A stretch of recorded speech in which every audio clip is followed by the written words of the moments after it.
Hi, this is Alex from phpacademy.org, and this is a PHP video tutorial for the new Boston. Now, we've already looked at include and require, but what about require once? Now, require once looks like this. It works exactly the same way, as require and include on their own. You can also use include once as well.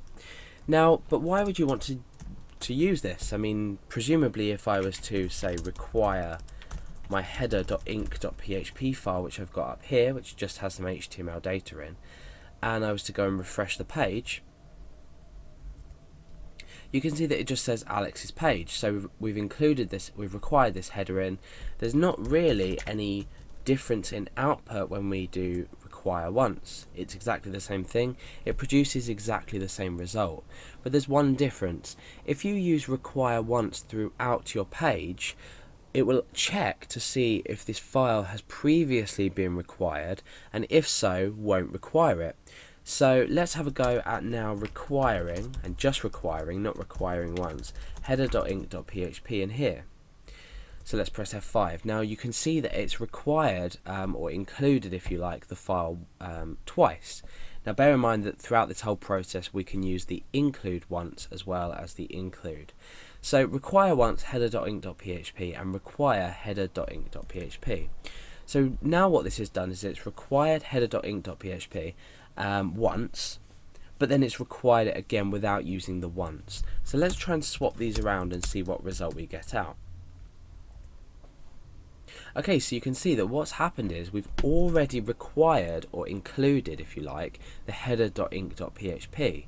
So now what this statement will do, if you like, it will check to see if the header.inc.php has already been included, and it will include it if it hasn't been included, and if not, then it won't. And require once is similar to doing something like this.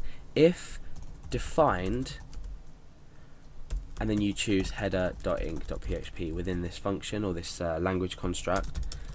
If defined, then require header.inc.php. So what I've just written here is exactly the same as the require once. So if we refresh now, we can see that we don't have another version of it required in here. However, if I was to swap them around again, so vice versa to what I already did a moment ago and swap them back around, and I click refresh, you see, oh no, that two aren't included. So this will now be if not defined.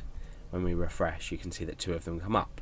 So forget this for now, that was just an example. But when we use the require once, we just ensure that the same file isn't required twice. Now, why might we want to do this? Bear in mind the whole time you can use the include once. There's just different ways to handle the errors. Include will include the file. If it doesn't exist, it will continue with the rest of the page content. Require will stop the page. So include and require once, why might we want to require them? Use them, sorry. So if we've got a large, say, core file where we're keeping variables, different functions, connecting to our database, just things like that, and we then go to require the file twice, we're significantly slowing down the execution of the page. And the reason for this is requiring something twice or including something twice without using this underscore once means that it will actually require it twice. So you'll be processing an include page more than once. So that's the main reason that you would use it. Some people have said that the require and include once language constructs will actually slow down a page anyway. However, nowadays with processing time, it won't actually make much difference. So you're much better off using this include underscore once or require underscore once to save the speed of your page for later on, just in case you do happen to include or require something more than once.